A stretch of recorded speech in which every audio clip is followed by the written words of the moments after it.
কাৰণটো মানে প্ৰথমে মোৰ নিজৰ চিনাকিটো মই দিলোঁ মোৰ নাম শ্ৰীযুত নাগেন ch.Goyary আগত দিয়া লাংহিল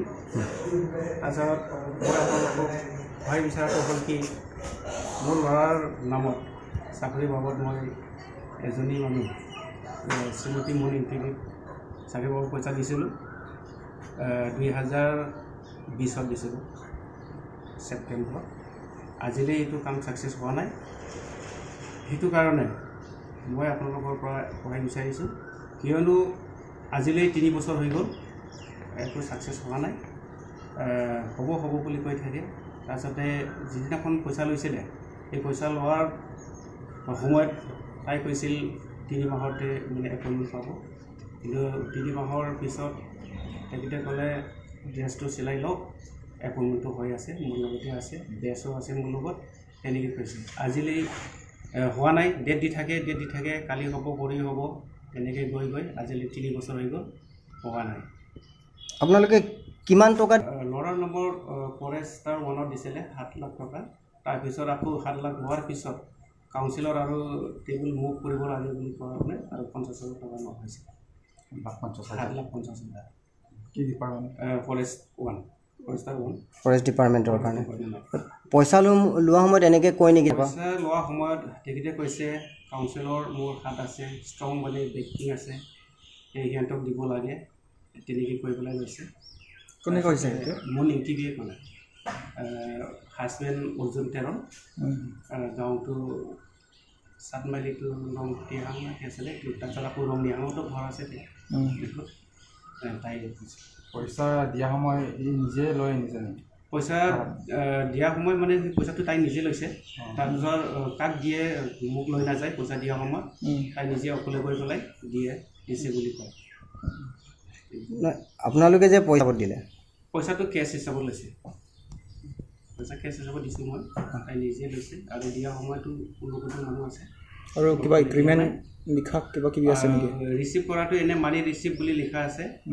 কিয়নো আৰু অকল আমাৰ ল'ৰাৰ নহয় তাৰপিছত আৰু ল'ৰাৰ চেনেলটো শুনি আকৌ মোৰ পিছত বহুত মানুহ আহিলে গাৰ্জেনবিলাকক মোক ধৰিলে যে আপুনি ল'ৰাৰ কিবা এটা চেনেল পাইছে বুলি এনেকৈ সুধিব আহিছে ঘৰত মা দেউতাই তাৰপিছতে চবকে চাকৰি লাগে আমি চব ল'ৰাবিলাক তাৰপিছতে মই কৈছোঁ হয় ময়ো মানে কিবা নহয় প্ৰপাৰলি মই চেনেলটো পোৱা নাই এজন মানুহে মোক চিনাকি কৰি দিছে ইও ল'ৰাৰ নামত দিছিলে মই মুন এংটিপিৰ লগত কোনো চিনাকি নাছিল কোনো ৰিলেশ্যনো নাছিলে যেতিয়া এই মানুহজনে মোক লৈ পেলাই তাৰ ল'ৰাৰ নামত লৈ গৈছিল তেতিয়া মোকো মানে সি যোৱাৰ পাছতে মই মুন এংটিপিৰ লগত চিনাকি দিছে আকৌ মই সুধোঁ মই মানে গাৰ্জেনবিলাকে মানে বিচাৰিলে আহোঁতে মুন এংটিপিক মই ফোন কৰি পেলাই সুধোঁ যে এনেকৈ আকৌ আছে নেকি পষ্টটো তাই কয় হয় এনেকৈ আছে ডকুমেণ্টছটো পঠাই দিবাচোন ডকুমেণ্টছটো পঠাই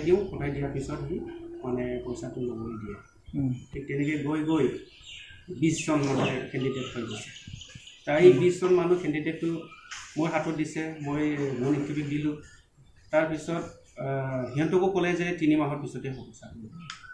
সিহঁতৰো একে কণ্ডিশ্যন একে মানে পজিশ্যন হৈ আছে টোটেল কিমান দিলে এতিয়ালৈকে আপোনালোকে পইচা ৰিটাৰ্ণ দিয়াটো পইচা ৰিটাৰ্ণ দিয়া সি এবাৰ 5 লাখ টকা দিছে আৰু এই মাজত মানে 2 লাখ টকা দিছে গোটেই 20জনৰ পৰা কিমান টকা টোটেল মানে চবৰে 7 লাখকৈ লোৱা হৈছে টোটেল মানে 1,52,50,000 সি ৰিচিভ কৰিছে 1 crore কিমান আছিলে 1,52,50,000 কেছ দিছে নে চেক দিছে কেছ পইচা পুৰা কেছ দিছে সব কেছ ইয়াত মানে তাৰিখ পইচা দিয়া আছে আৰু কোনটো জাগাত গৈছে এই জাগাবিলাকো সব মেনশ্যন কৰা আছে 1 crore 52 lakhs দিয়াটো কাৰ কাৰণে দিছে 52 lakhs এটো টোটেল 24 মানে দুজন এডুকেশ্যন ডিপাৰ্টমেণ্ট আছে 4 গ্ৰেডৰ এটা আছে 5 লাখ টকা দিছে তাই আৰু এজন হিন্দী মাষ্টৰৰ কাৰণে এটা যে 9 লাখ 1 crore 22 জনটো ফৰেষ্টাৰ আমাৰ ল'ৰা আছে আৰু আমাৰ এই খুৰাৰ আছে ভাইটিবোৰ আছে ঘৰ পৰিয়ালে মানে আমাৰ 6-7জন আছে 1 crore 52 lakhs মুন এংটিপি কাৰণে দিছে নেকি কেছে দিছে এতিয়া মুন এংটিপি কি কৰে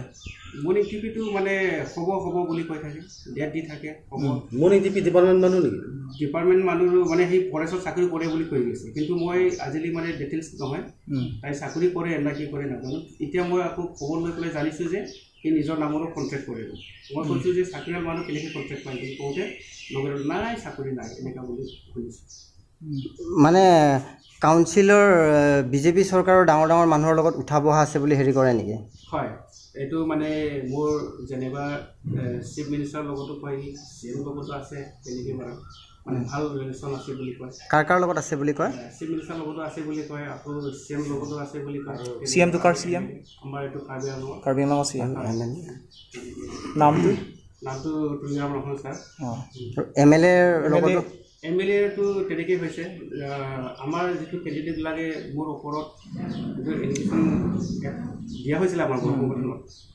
তাৰপিছত তুমি এইটো দিয়াৰ লগে লগে মই কৈছোঁ যে তুমি পইচাটো ঘূৰাই দিম বুলি কোৱাৰ কাৰণে এইটো ঘূৰাই দিব পৰা নাই সেই গতিকে ল'ৰাবিলাক মোক আমাৰ সংগঠনক কেছ দিছে এতিয়া সংগঠনক মানে মিটিং হ'ব তেনেকৈ ক'লোঁ মই তাৰপিছতে সি মানে লগালগ দিছে বুলি কৈছে নামবিলাক লিখি দিয়কচোন দাদা বুলি কৈছে সেই নামটো লিখি পেলাই মই হোৱাটছআপত পঠাই দিছোঁ তাৰপিছত মোক ডেট দিলে এটা সংগঠনে যে জুলাই 2022 31 তাৰিখত সম্পূৰ্ণ পইচা ঘূৰাই দিব লাগে বুলি তেনেকৈ মোক মানে সিদ্ধান্ত লৈছে যদি ঘূৰাই দিব নোৱাৰে মোৰ প্ৰপাৰ্টি চেজ কৰা হ'ব তেনেকৈ লিখি দিছে এইটো কোনে লিখি দিছিলে মুন এংটিপিয়ে নহয় আমাৰ বড়ো সংগঠনে এইটো এই ল'ৰাবিলাকক ঘূৰাই দিবৰ কাৰণে তেনেকৈ মানে মিটিং পাতি ডিচিশ্যন লৈছে মোৰ তাৰপিছত মই এইটো পঠাই দিলে মুন এংটিপিয়ে কৈছে হ'ব দাদা আপুনি টেনশ্যন ল'ব নালাগে তাৰপিছত এইটো সময়টো এক্সটেনশ্যন কৰিবৰ কাৰণে সি MLAৰ হেডত MLAৰ পৰা লিখি লৈছে মানে নগেন গয়াৰীৰ যিটো সমস্যা আছে 31 জুলাইত যিটো দিব লাগে সেইটো মানে 5 মাহ টাইম ল'বৰ কাৰণে MLA লিখি দিছে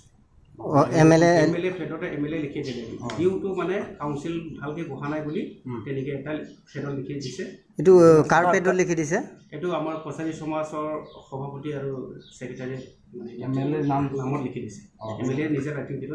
কাৰ MLA আমাৰ ডিপু সমষ্টি কিন্তু তাৰ নিজৰ পেডৰ পৰা MLA পেডৰ পৰা লিখিছে কিন্তু মুন এংটিপিয়ে এই মানে লিখাটো মোক দিছে মই ডাইৰেক্ট MLAৰ হাতৰ পৰা শুনাই এতিয়া আপোনালোকে কিবা আইনৰ ব্যৱস্থা ল'ব নেকি